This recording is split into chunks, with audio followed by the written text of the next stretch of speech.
There is no condemnation, there is only grace.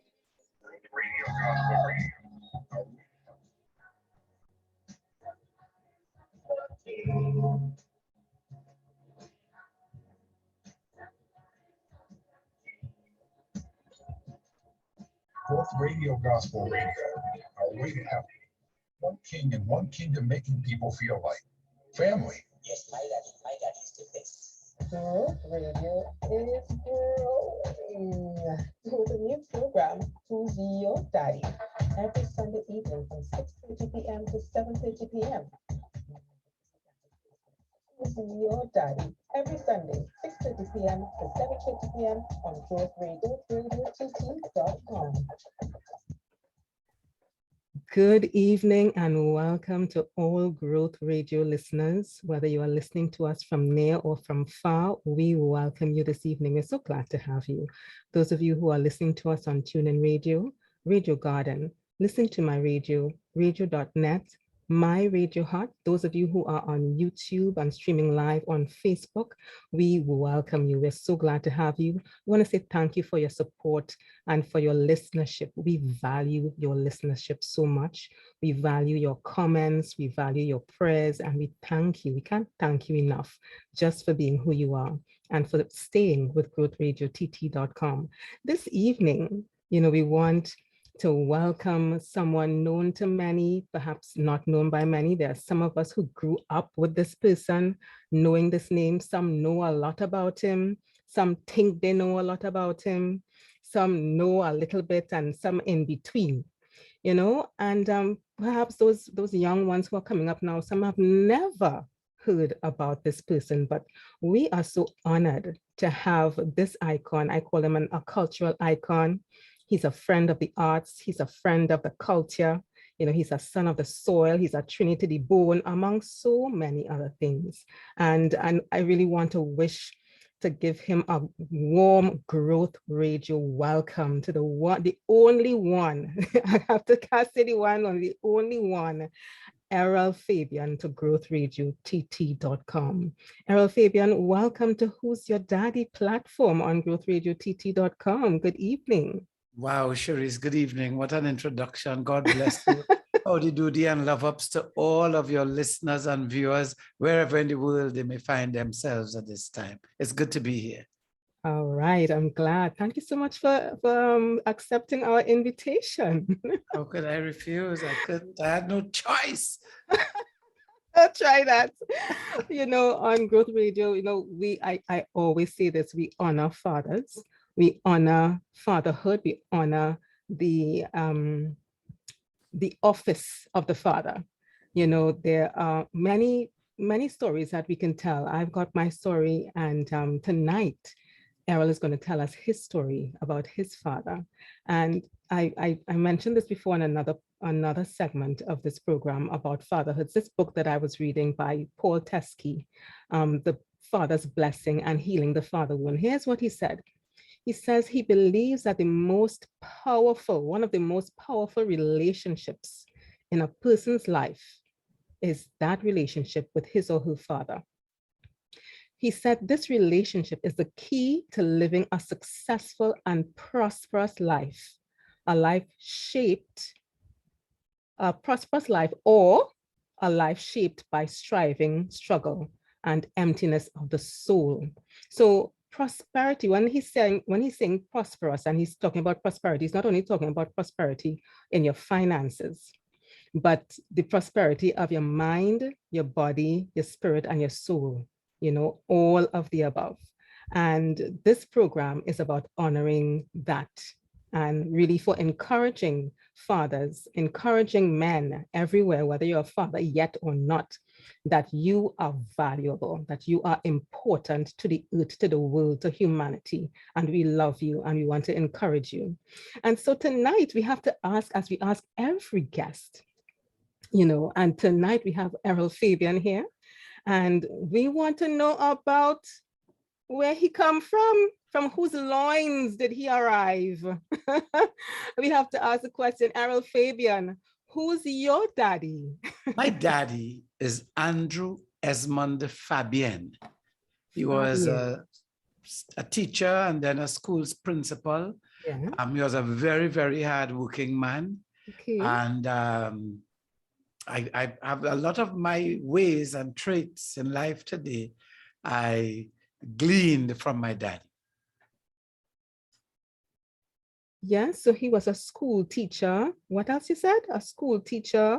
And a principal. He And was a principal. trade unionist also. Oh. Yeah. So a principal of what school?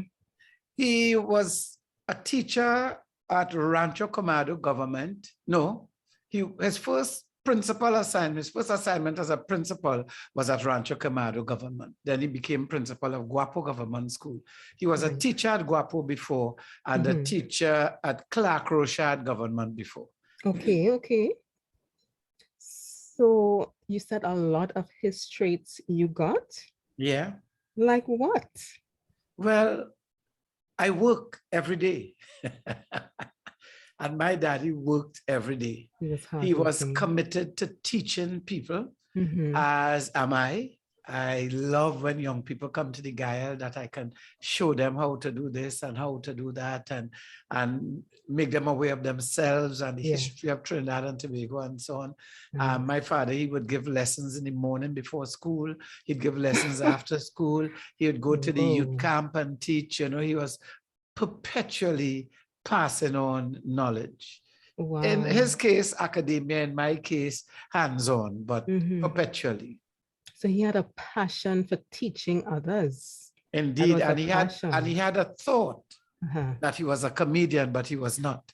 Oh, so where did the humor come in your family then? Well, all of my siblings are very, very funny. If I'm in a family gathering, I hush my mouth because they are so funny.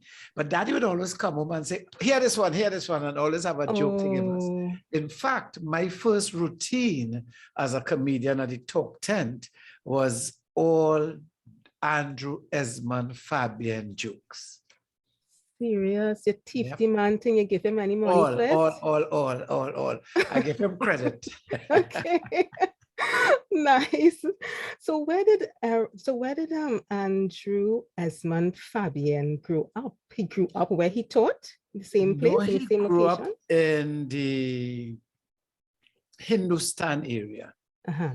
Yes, his mother grew him up there. His father was from that area also. Yeah. And his grandmother was from that area also. Okay. Actually, his mother was Grenadian by origin and had moved to Trinidad and met a man called Errols Fabien, who's my grandfather. My goodness. Also known as Eversley, also known as something else, but nonetheless, he was a cobbler and a driver. When the Americans were here, he would drive, and he was also a cobbler.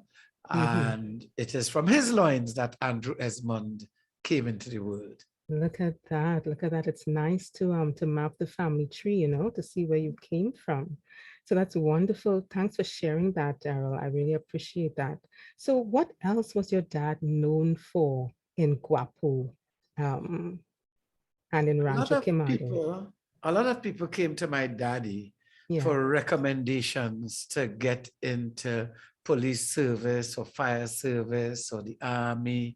And in fact, I've seen people who daddy gave recommendations to go into the army and who he would have given lessons at school become the chief fire officer, become the commissioner of prisons, and became the head of the army in Trinidad and Tobago. I can't remember the name of the rank, but yes, at one time, all three who were serving were people who I knew came to my daddy for recommendations and so on, and who were taught by him. That is so cool. Yeah. That's nice. So, I mean, so that means that your dad was a dad not only to you and your siblings. Far from it. Yeah. He was a daddy to the village where we grew up, Gonzales Village in Guapo.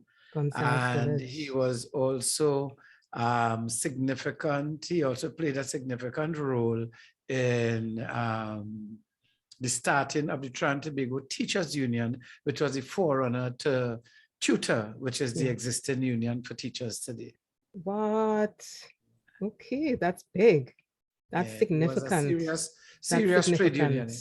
Yeah, that's significant. So how was he recognized by the community in any way? Well, I mean, officially, years was there later, official recognition? years later after he passed, Yeah. I was summoned to Rancho Camado Government School one day. Okay. And when I did go there, they had this commemorative, like a plaque, Yeah. with Daddy's name on it. Daddy had already passed. Okay. But no, I don't know of any significant way in which my father was celebrated. Okay. However, he lives today with Yes. all 11 of his children. 11 children. Yeah. So you had a football team. Correct is right. Wow. So 11 children, and you are the what child? I am number 6 of 9 and 7 of 11. You You're see, 6 of Daddy, 9 and 7 Daddy, of 11. yes, Daddy had one girl before he got married to my mommy, Okay. and had 9 of us with my mommy. So I'm 6 of that 9. Okay. And after my mommy died, Daddy had another girl. So I'm 7 of that 11. Oh, I see. Thanks for working out that maths for me. That is so cool. So so more to love, more family to love. So has sorry, go ahead. There's something else I got from my daddy. Yes. And my daddy woke up early every morning and he would go and exercise. Yeah. He'd go and run or do breathing exercises and so on. And I have part of that. I still wake up early every morning. Yeah, that's a good exercise though I get from jumping to conclusions and running with. Okay. All right. So I don't know if that's good for your heart. If that kind of exercise is good for your heart, I'm still going. Proceed with caution, okay? Proceed with caution. So what was it like otherwise growing up in such a large family? What was it like? I mean, that's a big family. It is. What was the atmosphere? How did he create an atmosphere for you guys? I grew up in an atmosphere full of love, full of camaraderie, yeah, full of helping, supporting. My mother, I know we're not talking about her, but she had a large flower garden and kitchen garden. We all would work in it, and we all had animals to take care of. I had goats, and I was given goats at a very early age to use to help me with my sense of responsibility, which I appeared to be lacking at that time. So I was summoned and given money and sent on a walk about a mile away to go and pay for these goats and bring them home. And so we grew up rearing pigs, goats, rabbits, chickens, ducks, turkeys, guinea birds, dogs, cats. We really had the 9 children wasn't enough. We also had You had a farm. Wow. Yes, that will keep, well, I believe that will keep all of you busy. Indeed. And will give everybody some balance. Yeah. And we grew up in a time, well, for part of my boyhood, we didn't have electricity. There was none in the village yet. Wow. Or none in that house yet. I don't know. My world was the house. Yeah. But I remember when they came and wired the house and we got electricity. Wow. Wow. Big deal, boy. Big deal, I'm sure. So what was the first thing that you all did? Do you remember? What was the first thing you all did after you all got electricity? How did you all celebrate? The light switch became the toy. Oh gosh. But there was one thing I did not like about when we got electricity. Because as a young boy, after school, I'd play, and I don't know, never knew what time it was that I'd get home. Right. But after we got electricity, we had to be home before lights turn on. Oh. That's the thing with lights, boy. Pros and cons. Yeah, boy. Yeah, boy. So what was your relationship like with your dad personally? I mean, there's he had to spread himself a lot. He did have to spread himself thin. And I don't remember enjoying a prolonged good relationship with my daddy as I got older. As a little boy, Yeah. daddy would hold us in clinch and he would do all sorts of fun things with us when he Yeah. was around, because he was a very hardworking man, like I said. Yes. But when I got into my mid-teens and so on, Mhm. you see, the things he stood for, I was deviating from. So we Okay. had a problem right there. He Okay. was very, very insistent on academia. Mhm. And academically, that was not my intelligence at all. Okay. So we had a real disconnect there. Also, I was doing drugs at a young age, marijuana and so on, and he was not about that. So I distanced myself from him as a result, because only today I can look back and say this, I didn't want to disappoint him, and I didn't want to be a failure in his eyes. And I had already thought, because of my low performance academically, that I had failed him. And I knew he felt it. He was very vocal about my failure at my O levels and wanted me to go back, to school. Mhm. And with a rigid lessons protocol and so on.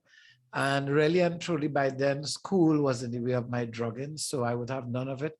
And I left home at a very tender age to seek my fortune, as it were. Wow.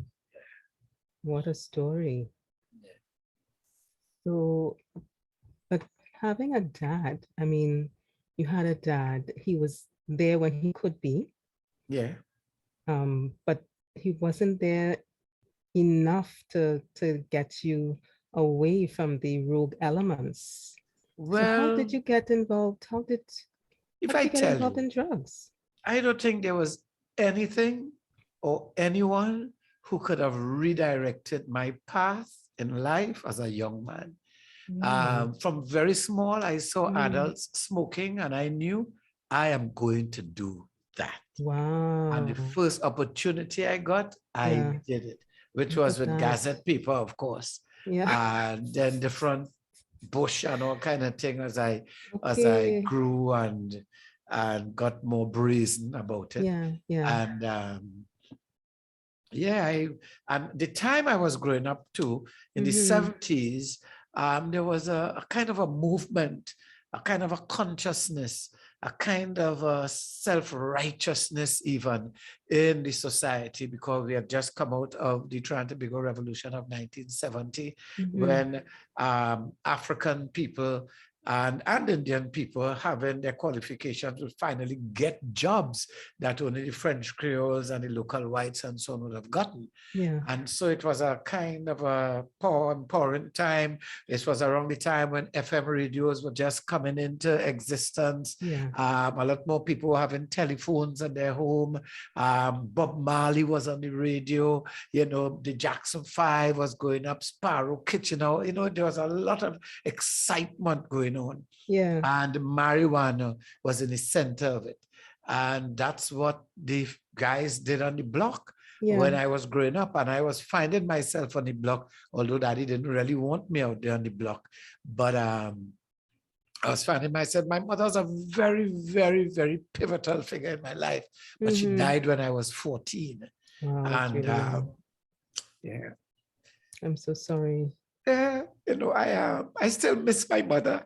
I miss my mother terribly. I wish that right now my mother could walk in through this door here. I really wish that, you know, and my father, you know, because as I have matured and I have come into having my own family, I understand more what my father miraculously accomplished as a man. Yeah. You know, and anyone asks me, who's my hero? It is Andrew Esmond Fabien. Wow, that's beautiful, Errol. That really, really is. You know, I keep saying this over and over in the show, that there is a wave of, I don't even know what to call it, but like almost an anti-man, anti-father movement in some parts of the world. There is. Right?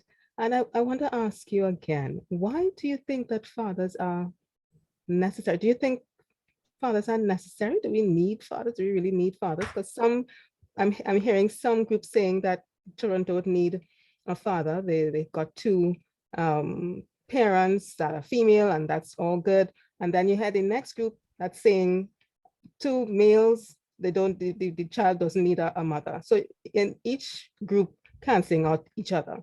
Why is fatherhood important? Is it necessary? Fatherhood is not necessary. It is absolutely necessary. Okay. It is foundationally necessary. It is a pivot point. It is a hinge upon which your life is going to swing. A father, I don't even know how to articulate this, and I'm seldom ever at a loss for words.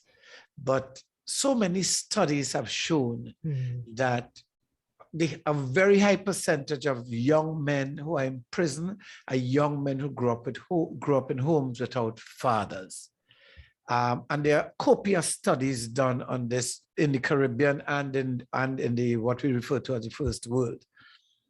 A father's role is really, really crucial in a house. The father teaches everybody by his actions how to gather, how to store, and how to prepare. Yeah. I put that in those terms, but in terms of working, earning, and making sure that there are things there for emergencies, you know, and it's not beyond a woman to do that or beyond a mother to do that, but a father naturally does these things. We have instincts, you know, we all have instincts that God has placed in us, and those things come to the fore when we are placed in situations. It is a mother's instinct to nurture and to protect also and to feed, but that doesn't mean a father cannot nurture and protect and feed. I myself was a single parent for most of the lives of my children. And I can't tell you, I mean, they would tell me Happy Mother's Day and so on, but I was not a mother. Yeah. I was a father doing the best that I could have done in the absence of a mother. And I always encouraged them to have relationships with their mothers. And I say mothers because my children, I have 7 of them with 3 different women. Okay. And they all grew up with me. Right. All 7 of them grew up with me in a home where I was the only parent present for most of their lives. Yeah. But pardon? Go ahead. So go ahead. I'll ask after you finish. Yeah. So, excuse me. I am satisfied that I have a great relationship with my daughters as well as with my sons. I've noticed recently my youngest son, he's me. Your mirror image. To me today, right? On Sundays here in the GAYELLE, now he's 17. Yeah. On Sundays here in the GAYELLE, we have a lot of programs back to back, live programs, and that takes quite a bit of setup, technically and physically. And today I got a lot done earlier in the day today, including going to the market, which is something I do every Sunday. Once I have the funds to go, that is, or if we're not under lockdown, because I understand the need to feed my family, to provide that day. Yes. So anyways, I kind of went back to rest a bit mid-morning. And when I came downstairs to set up for our first live, it was all set up. And when I say all set up, it was not an attempt at setting it up. This young man has been spying on me, looking at what I do and trying to clone me, I suspect, possibly to get rid of me, and then nobody will notice I'm all right. But following that, well, we have a good friend of the family who is somewhat of a trainee, helper, everything in the station. And between them both, they got that done, the next one done, and already set up for the one that I have to go to after this show, you know. So he, today more than ever, it really got to me. I was really taken aback by how amazing he is. and Wow. how much drive he has. And, you know, the fact that I do have to say, son, you could do this for me or do that for Yeah. me. Yeah, wow. Wow, the But pride of all your of this, heart. I was trying to respond to a daddy Yeah. and how important a daddy is, you know. Yes. And yes, a mother, a female can do all of those things. But there's something that a daddy brings that I think is some kind of spiritual connection.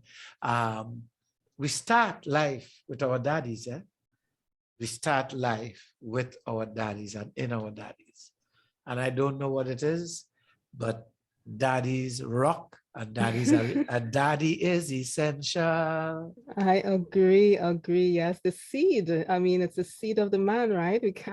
We wouldn't be here without that seed. I mean, we give Yep. God the praise for that, Amen.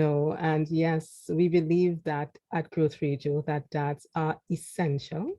And it is the template of the kingdom. It's the template of God. It's for a reason that you have male and female. They both bring something different, something valuable, something to strengthen the child, something to add value to, it's to make that person whole, and both parents are valuable. But tonight we really want to give a shout out to all fathers everywhere that you are valuable, whether you believe that or not. You are valuable in our eyes, and most importantly, in the Father's eyes, in the Father of fathers. God values you and God loves you, and that's never going to change. Right. So we just want to put that plug in there for the love of the Father of fathers. Amen, amen, amen. He loves you and he wants to see you come into the fruition and fulfillment of your purpose. Right.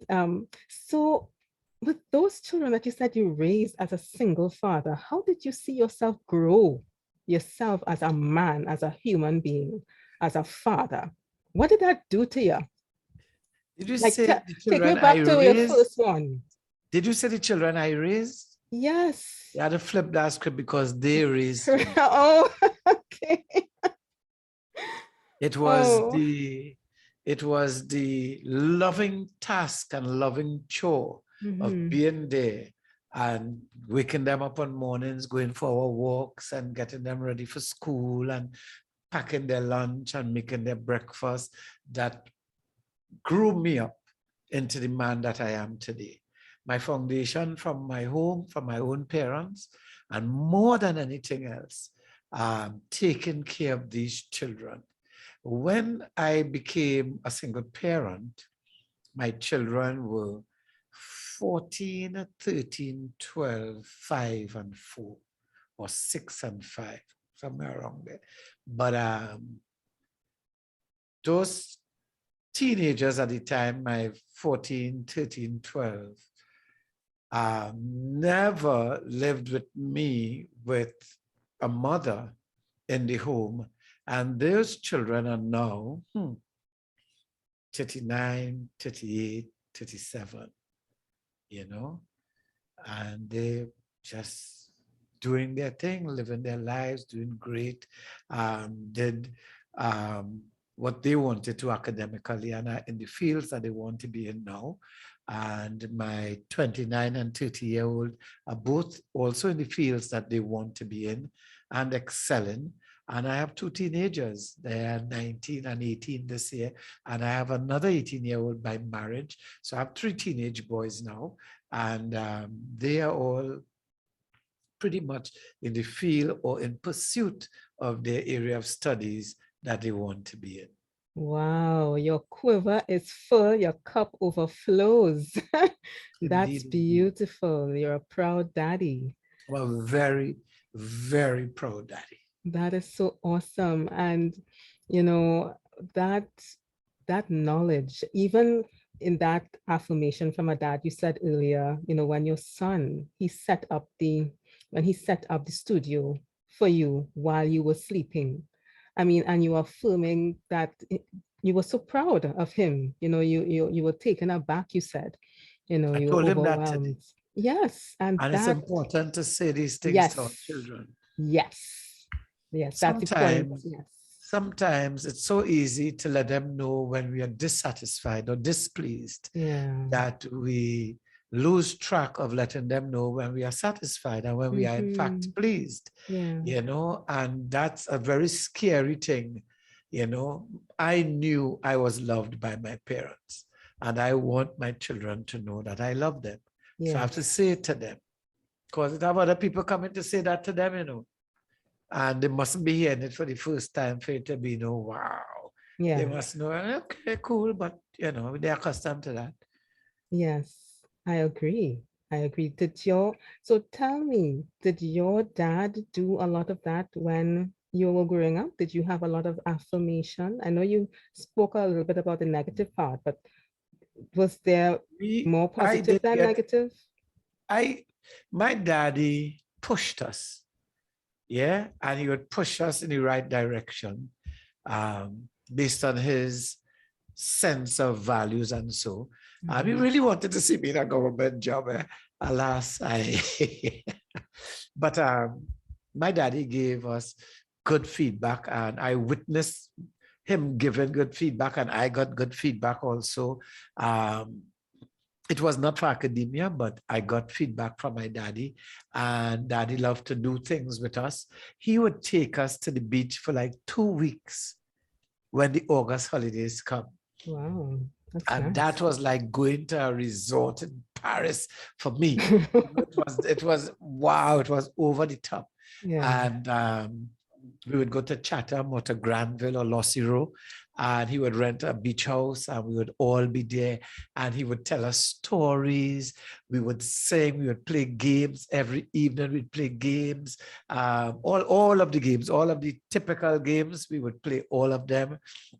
And daddy was a great storyteller, and he would tell us stories, and he would just make everything happen, and when all of that is going on, when we wake up in the morning, daddy not there, because somebody had to go back home to take care of the animals and feed them and do this and that and the next. And this was our time where the children did none of it, so.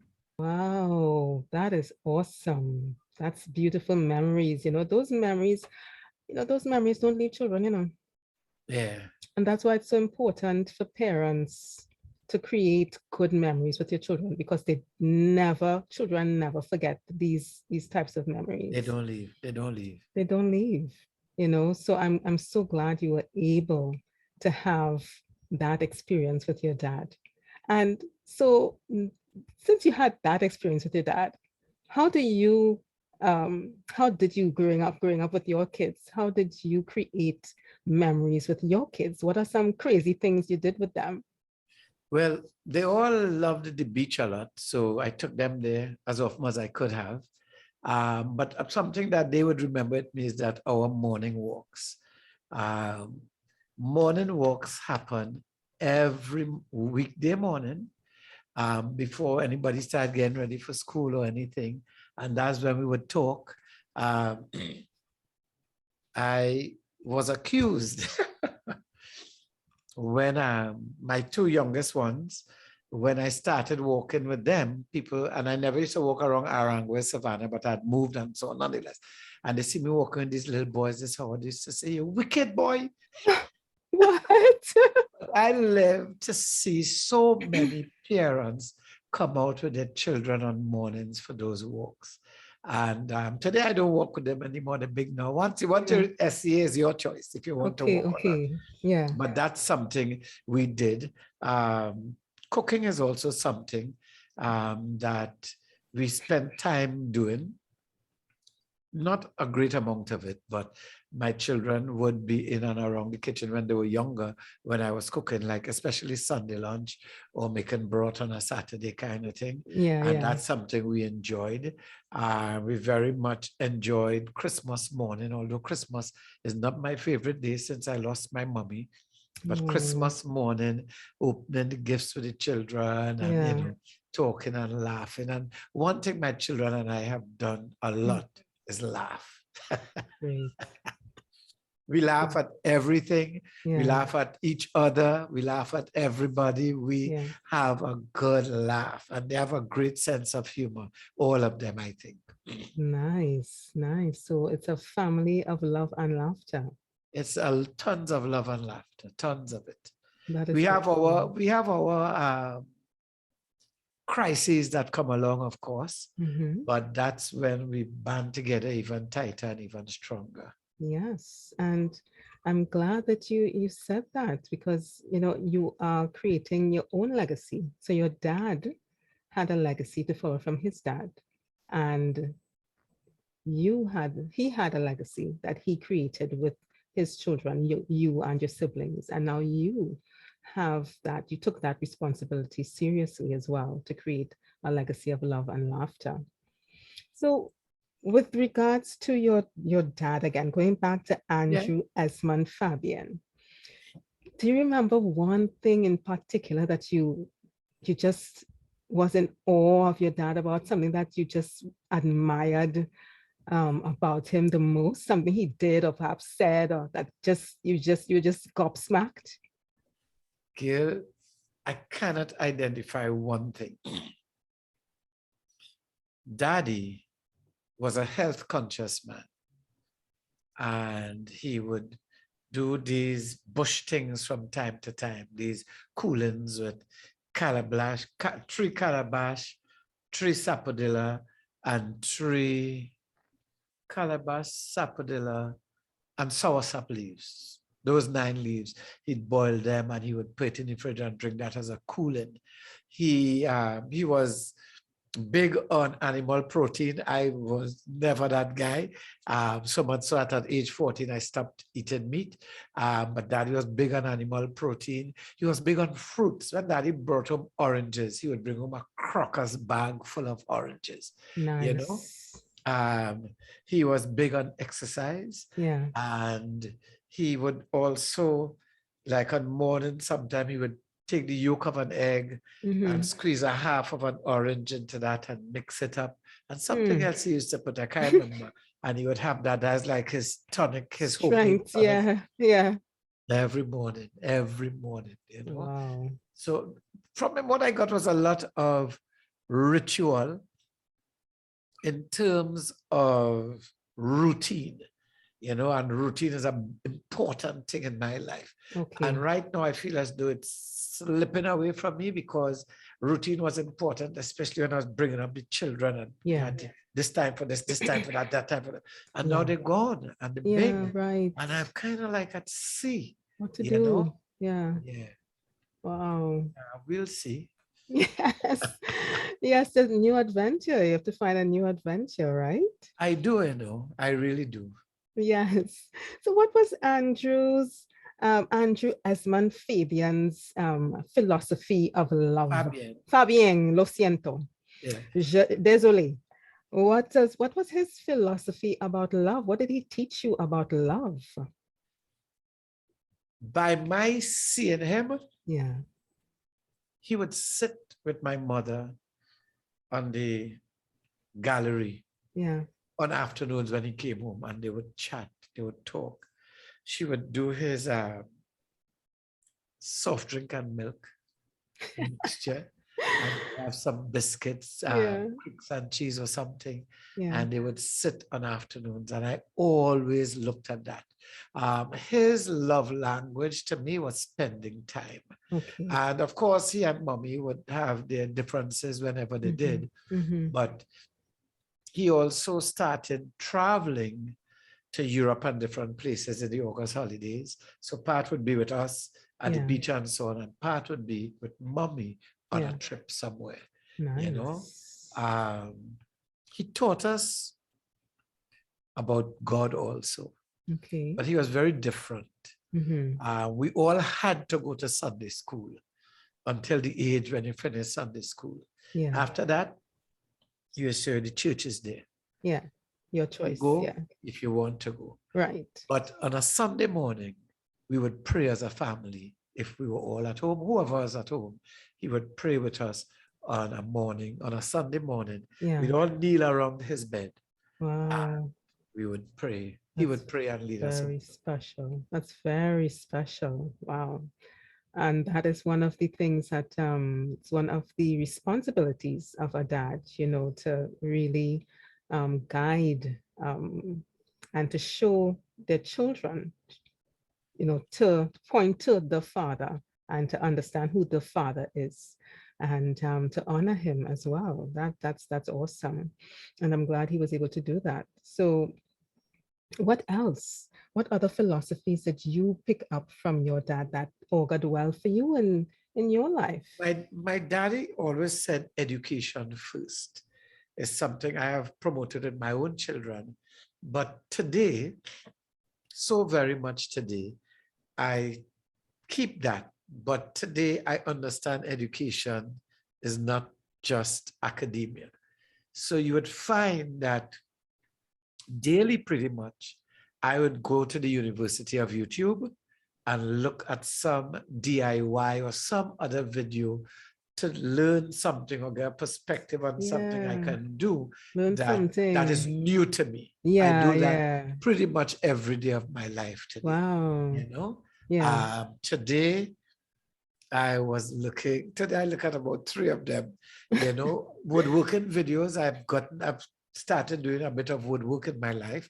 I do doors and beds and so on here at Okay, home. okay. And I'm forever doing some little project to make a blind or this or that or whatever. And I look to see how the professionals do it so that I can bring my sense of it to bear on what they've done. Because I can't help it. I'm a real individualist. I'm real original. Yeah, you are. I Yeah, I'm a agree. real original. I So agree. that sense of education and learning new things came from my dad. When my daddy retired from being a school's principal, you know what he did? He He went did. to England to start reading law. No way. So he started a Yeah, whole new career? a whole new thing. It didn't go far though. His eyesight was going, and he couldn't keep up with the demands on reading Reading, yeah. that there was put on him there, That's a and lot of reading. he had to toss in the towel and come back home. But Okay. all of his life, I know him about pushing education first, education first, education first. You know, that's one of the gems that stays with me from my father. Yeah, that's And don't get me beautiful. wrong, and let me tell you, when our relationship was troubled, it was very troubled. You know, he and I just could not see eye to eye. But I have to say that the streets were calling me, the drugs was calling me, everything was calling me. I left home and I never turned back. Wow. But something that hurt me a long time after was that he didn't come to get me either. You know, I don't know. No, I was by my sister, so he would have known where I Where was. you I'm not were, trying to make right. any excuse or anything, but I know if any, but that happened to me with at least one of my children. Yeah. I went to find her. I went to find her. Yeah. And to say to her, please come home. Yes. I want you home. That's where I wanted to be, you know. Yeah. And she did come home, but he didn't come to look for me. I'm so sorry. Well, he only could have done what he could have done and what he could have brought himself to do.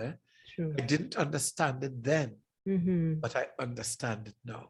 Okay. Well, that is progress, and that helps with healing, you know, because there is such a thing as a father's wound.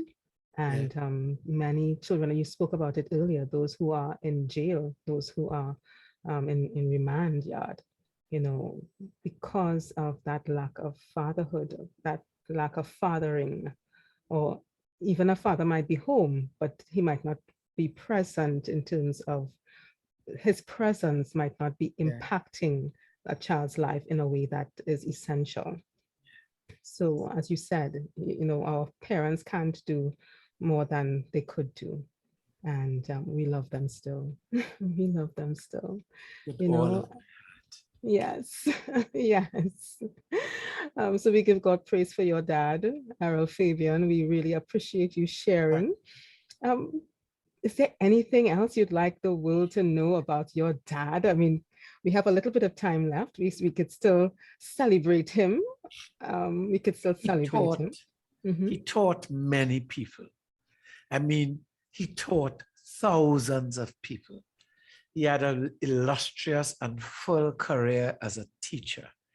And so very, very many people in so many walks of life Yeah. say to me, your father taught me. Your Wow. father taught me. Your father was my teacher. Your Yeah. father was my school principal. Yeah. People in so many different walks of life. People who are the pinnacle in their fields and people who are regular guys like I am, you know, Yeah. just all, and they say to me with pride, you know, your father taught me. And I feel the pride when they say that, you know. My father was a simple man. And I like to think that I'm a simple man myself.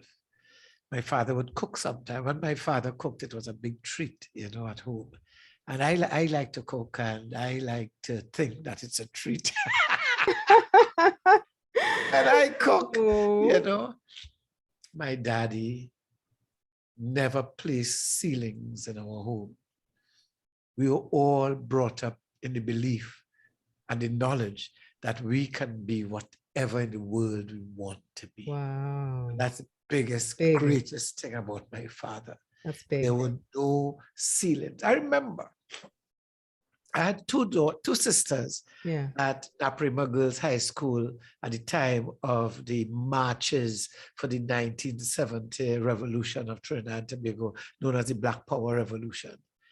And both of them left school when the march was passed. They left Naprima Girls High School and went down and marched with the people. And I remember the school called my father to let him know what happened. I'm sure with the intention that he would deal with them. And my father said to them, power to the people. And, you know, it really, he became this great man in my eyes then, because it was the mood of the country. And everybody wanted this sense of liberation. And when the school taught, they were getting my sisters in trouble for doing what they did. My father stood by them. Oh, that's big. Yeah. And I try to stand by my children today. Yeah. You know, he stood by them. He didn't make no bones about that. Yeah, wow. That's They so broke awesome. rules. They broke very serious rules. You walk out of school Yeah. and went. But my father stood by them. And that is so important. Yeah.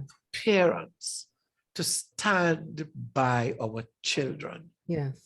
Even though they are doing something wrong. It is not to condone wrong. It is not to promote wrongdoing, but it's to let them know somebody has their backs. Wow. You know, and my father stood. I had a sense, even when I left home, I always knew that I could go to my father in case. In fact, I have a joke I give on stage about going to my father. But I knew. Yeah. Because you see, Daddy knew something about everything. You can't be in a situation in life and go to Daddy and he can't point you, because he knew something about everything. And that's a really awesome daddy. Yeah. That's a really great daddy to have. And I'm glad you had that daddy, Errol. Yeah, me too. Me too, Gail. I'm really glad. Yes. That's so, my hero. That's your hero. That's right. And rightly so, you know. So did he what did he think when you started your career as a comedian? What did he think about that? Well, what did he tell you? I remember being about 32 years old. Yeah. Working as an actor. Yeah. Doing stand-up comedy and paying my rent and taking care of my home and everything. Yeah. And Daddy telling me he wanted to see me. And we were living in the same building at the time, actually. Ooh. And I went over and he wanted to know when I was going to go and get my 5 subjects and get proper come back to job. that at 32.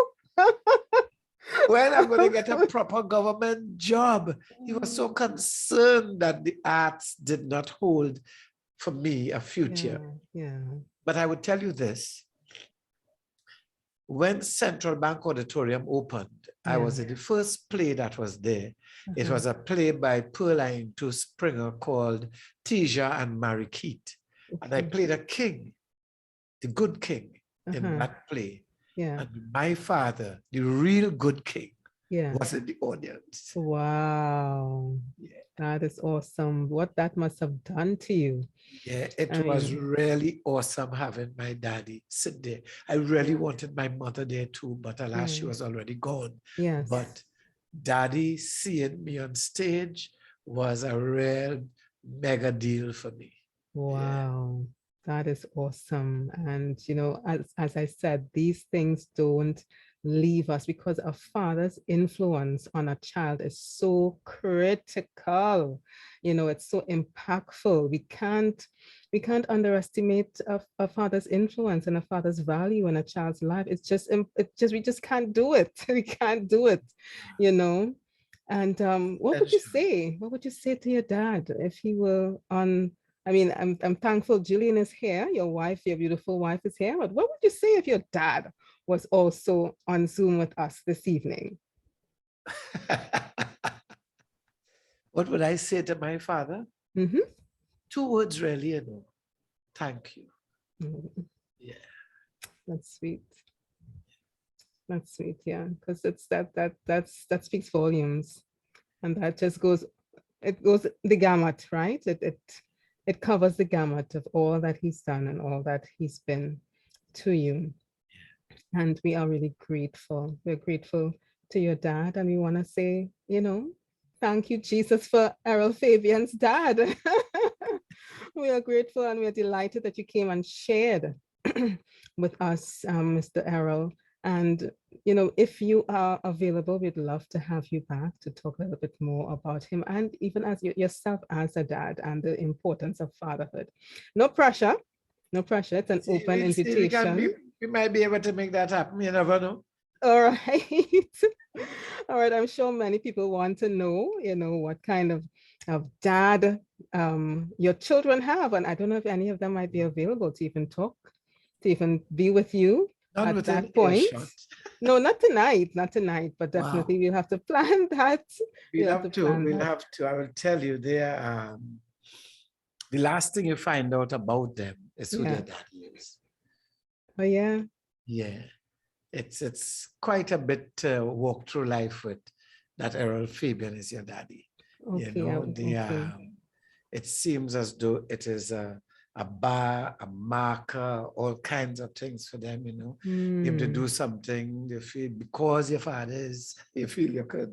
If they don't do something, you feel because your father is, you could, you know. Okay, that's tough. It's tough. It really is tough. I just feel it for them. That's tough, living in your shadow. But we could perhaps talk about that another time. I would love to. Sure. I will see if any of them are game to have a conversation with you. They're not quite chatty as I am. Okay. But when they start to chat, you'll have to try to shut them up. Okay. All right, noted. Thank you for telling me that. So before we go, Errol, is there anyone you want to shout out before we go? Everybody, all of your listeners and viewers, love ups, take good care of yourselves. Take good care of yourselves. Take good care of yourselves. Thank you so much. And we want to recognize Jillian Fabien. What do you say Fabien yourself, or how do you pronounce it? I was Fabien when I was growing up in Guapo. And then I moved out and then I became Fabien. I don't know, you know, these tongue people, they're not sophisticated with language. You know, F-A-B-I-E-N is Fabien, you know, but, you know, I go along with them, you know, but the name is of French origin and it's Fabien. So contort it however you wish, but you can call me anything you want, but don't call me collect, all right? And I'll be okay. All right, so one last question before we go. What legacy do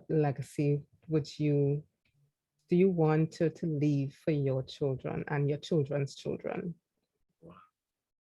I don't know. You know, that's not something I've given thought to. You know, I just really Who is that? I don't know who's that beauty queen there. I've never really given thought to that. All I do is try to do my best. I try to be better today than I was yesterday. Okay. But they will decide what legacy or so. This lady get invited to come here today or something? Well, you know, VIP. Well, the VIP, you know, we had to let the VIPs in. So, Okay. and for those of you who are listening on YouTube and on growthradiott.com, Jillian Fabien, she is on the line. She joined us on Facebook Live as well with her husband, supporting her husband, always at his side. And we just want to recognize you, Jillian. Good evening. You can mute your mic and say a few words if you like, Jillian. No, she gone? But what trouble? Oh, Okay. hi. No, I was trying to operate the people thing. Oh, okay. Good evening. I wasn't going to really show my face or voice. You know, I was happy to stay in the background and listen to you all. Yeah, I don't know. I don't know what to say. I can tell you that I look at Errol's children. Yeah. And in each of them, I see different aspects of him. Yeah. Yeah. But in Mosiah is like a mini me, like a mini Errol. Yeah. Yeah. Sometimes I would look at them, they'll be sitting down and they will have the same posture, their legs crossed the same way. My God. Everything. Like Mosiah will joke sometimes and you're not sure if he joke it. Like, yeah. You know, and yeah, it's like a mini Errol. Wow. Really. That is But even with his daughters as well, in certain things, you know, like there's certain family jokes or things that I guess people would do, little idiosyncrasies, little things. And with them, they do some of those things, you know, or they will do or say something that, you know, they get because they grew up close, you know, and they will just, you know, little expressions, little mannerisms, different things, but they all have pieces of him. Yeah, it's clear, like it's undeniable. Undeniable. You can't beat that DNA, you know, can't run from that. Yeah. Can't run from that. And so, Errol, what would you say? As a daddy, sorry. Yeah, no problem. Go ahead, please. It's fine. He is, well, in my eyes, but because I have a different frame of reference, you know, but it's this super daddy because it's like super husband too. Nice. Get the last one. Very nice. No, but he's a Mr. Fix-It. You know, anything wrong is call daddy or call Errol. If it's the plumbing, if it's a door that needs fixing, and most of the doors in the house he has made, you know, and they're stylish too, they're different. Fancy. You know, if I don't know, it's just this all-round kind of, he could cook, he could clean, anything you could do, he could do himself, and he will do for his children, you know. That's great. That's a contribution. That's great. Thank you so much. He sounds like a hero. Yeah, you know, he mentioned earlier that his dad was his hero. He is the hero, I suspect. I think that's a beautiful legacy. He said earlier he doesn't know what is the legacy that he's leaving, but I think that's a beautiful legacy, Errol. And I'm so sorry that we've run out of time, but we're going to organize, we're going to talk off air and see how perhaps we can work something out for another interview. But this is where we have to stay back the extra minute. Yes, so you wasn't supposed to say that on live. All you had not staying back an extra minute. Okay, thank you. We want to say thank you so much, Errol, for being with us, for being with Growth That's Radio right. TT this evening. We appreciate Pleasure. you, we value you. We thank you for sharing with us about your daddy. Such a beautiful story, such a heroic dad. And I'm grateful that he was your dad, as I said before. So until next time, Growth Radio listeners, thank you for listening to us. And come back again next Sunday for another segment of Who's Your Daddy?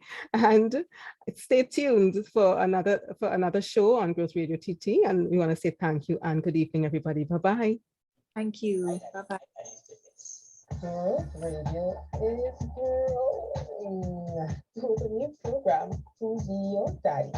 Every Sunday evening from 6:30 p.m. to 7:30 p.m.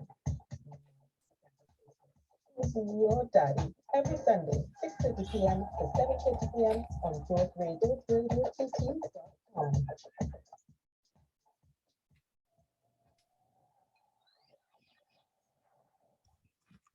The message to the saints, the table has been set, so take your place. There is no more condemnation, there is only grace. Growth Radio, Gospel Radio, our way to heaven.